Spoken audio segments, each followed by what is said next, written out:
Bonjour, aujourd'hui nous entamons la lecture du livre de Psaumes du chapitre 1 au chapitre 7. Merci pour la lecture, que Dieu vous bénisse.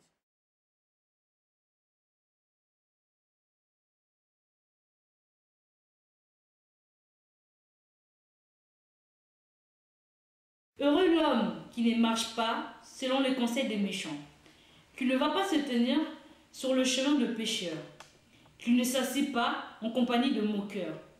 Toute sa joie il la met dans la loi de l'Éternel, qu'il médite jour et nuit. Il prospère comme un arbre planté près d'un courant d'eau. Il donne toujours son fruit lorsqu'on revient à la saison.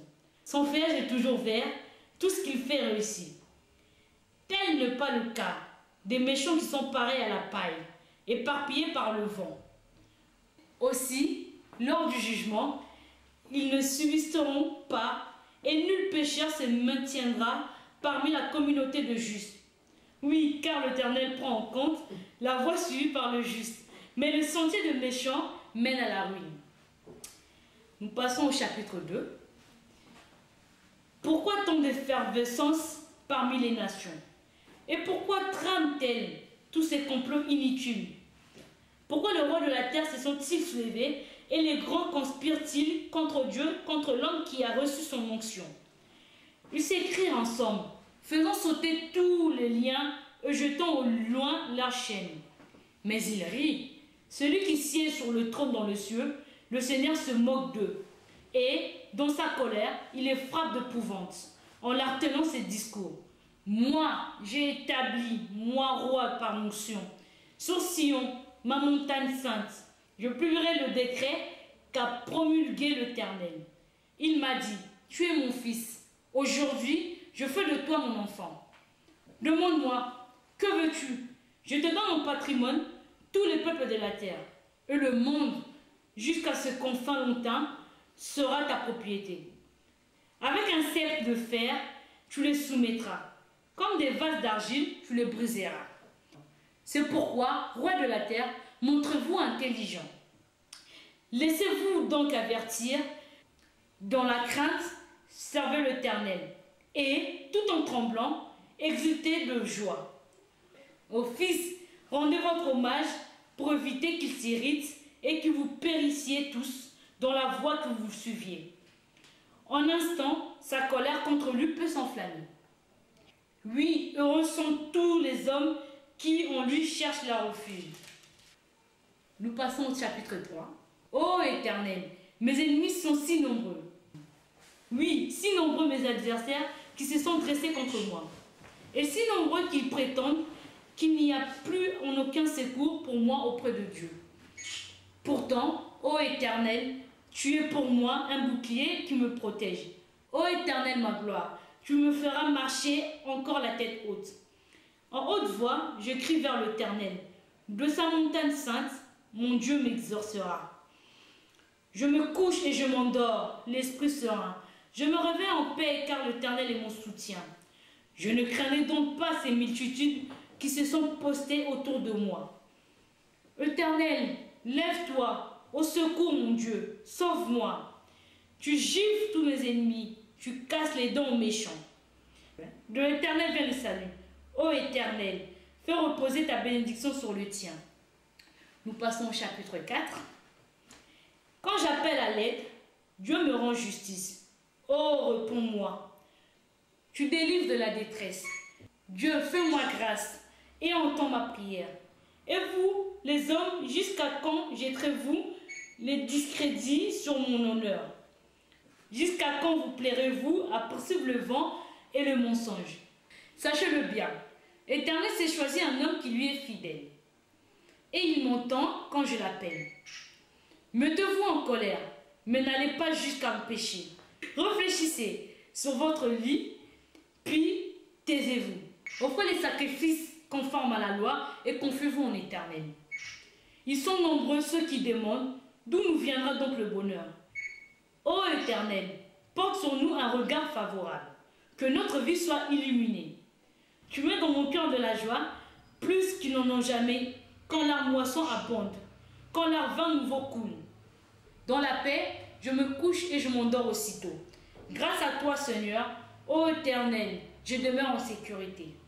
Nous lisons le chapitre 5. Ô Éternel, écoute mes paroles et entends mes soupirs. Ô toi, mon roi, mon Dieu, sois attentif à mon appel, car c'est toi que je prie.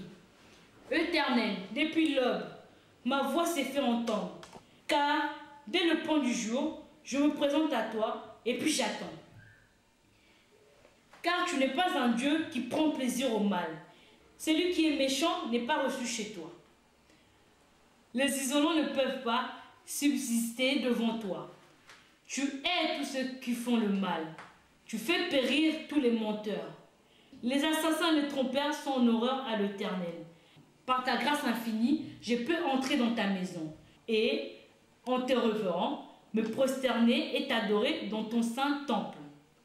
Éternel, conduis-moi, toi qui es juste, car j'ai des ennemis. Aplanis le sentier que tu veux que j'emprunte. Dans leurs propos, tout est malice. Ils ne pensent qu'à détruire. Dès qu'ils se mettent à parler, on dirait un tombeau qui s'ouvre. Leur langue s'est fait enjôleuse. Ô Dieu, fais-leur payer les crimes et que, par leur machination, ils provoquent leur propre ruine. Et pour les méfiants répétés, ô Dieu, qu'ils soient chassés, car ils te sont rebelles.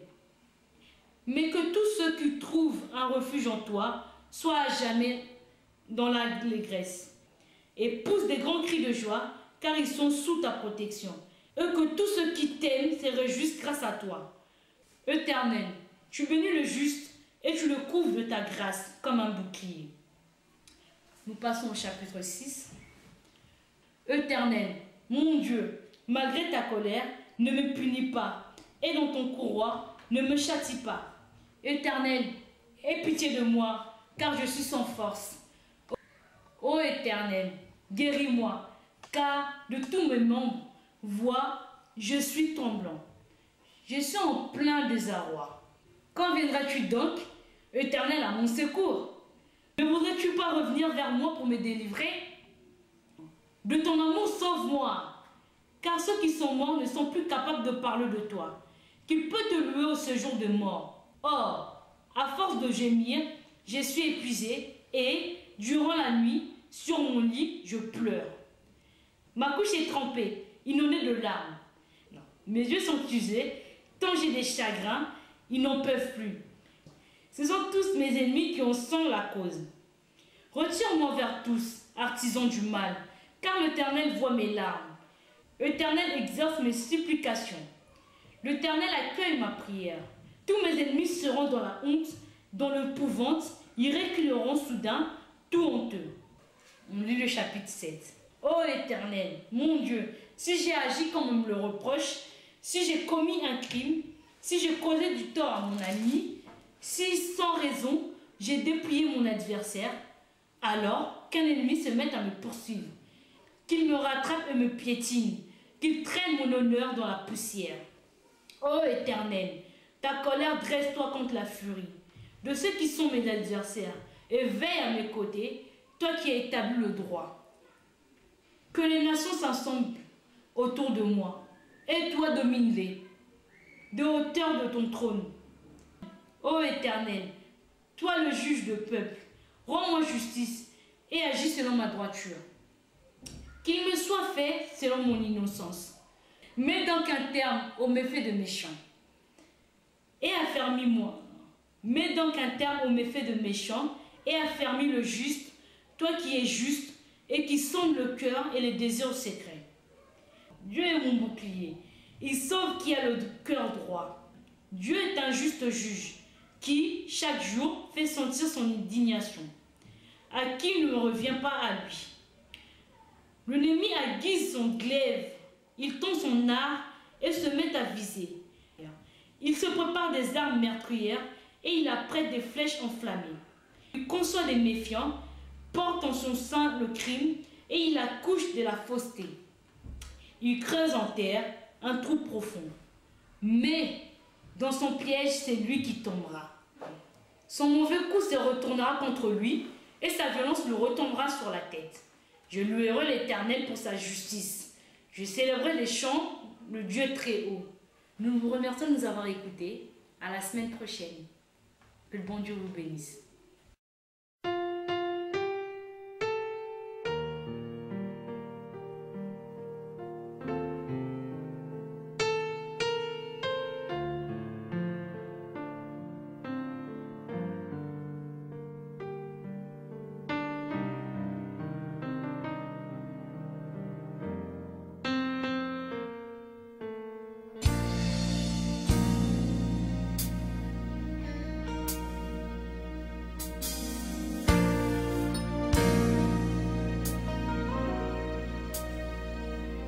Quand je regarde ta sainteté